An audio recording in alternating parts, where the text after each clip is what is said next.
Citizens friends welfare association Shoranur മേഖലാ കമ്മിറ്റിയുടെ നേതൃത്വത്തിൽ കേരള സർക്കാരിന് അഭിനന്ദനം അറിയിച്ചുകൊണ്ട് ഷൊർണൂർ ടൗണിൽ ആഹ്ലാദ പ്രകടനവും പൊതുയോഗവും സംഘടിപ്പിച്ചു. KTU ഒറ്റപ്പാലം ഡിവിഷൻ കമ്മിറ്റി അംഗം ND ദിൻഷാദ് ഉദ്ഘാടനം ചെയ്തു. 4 ലക്ഷത്തോളം വരുന്ന ആളുകൾക്ക് ക്ഷേമ പെൻഷനും അതുപോലെ ക്ഷേമനിധി പെൻഷനുകളുമെല്ലാം നൽകി കേരളത്തിലെ പുരോഗതിക്ക് വേണ്ടി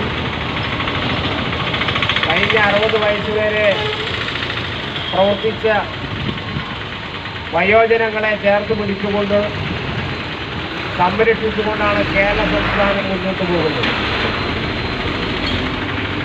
ആരോഗ്യരംഗത്ത്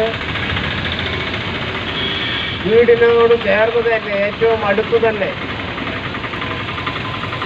നല്ല ചികിത്സ ലഭിക്കുന്നതിന് വേണ്ടി കേരളത്തിലെ മുഴുവൻ പഞ്ചായത്തുകളിലും മുനിസിപ്പാലിറ്റികളിലും നിരവധിയായ ആശുപത്രികൾ അവർക്ക് ആവശ്യമായ ചികിത്സ ലഭിക്കുന്നതിന് വേണ്ടിയുള്ള സൗകര്യങ്ങൾ നമ്മുടെ കേരളത്തിൻ്റെ മാത്രം പ്രത്യേകതയായി രാജ്യത്ത് ഉയർന്നു നിൽക്കുകയാണ്.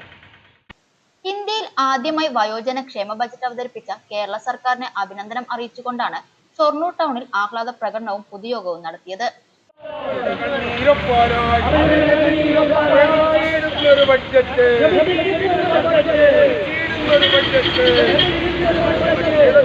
സർക്കാരിന് അഭിവാദ്യങ്ങൾ, കേരളം വാഴും സർക്കാരിന് അഭിവാദ്യങ്ങൾ, വയോജനങ്ങളുടെ അഭിവാദ്യങ്ങൾ ചാക്കുന്നു. മേഖലാ പ്രസിഡന്റ് MK രാമചന്ദ്രൻ അധ്യക്ഷത വഹിച്ചു. മേഖലാ സെക്രട്ടറി K ചന്ദ്രൻ സ്വാഗതം പറഞ്ഞു. മേഖലാ ഭാരവാഹികൾ N മുണ്ടൻ, NR Satheendran, KT Ramachandran, PR Santhosh Kumar തുടങ്ങിയവർ സംസാരിച്ചു.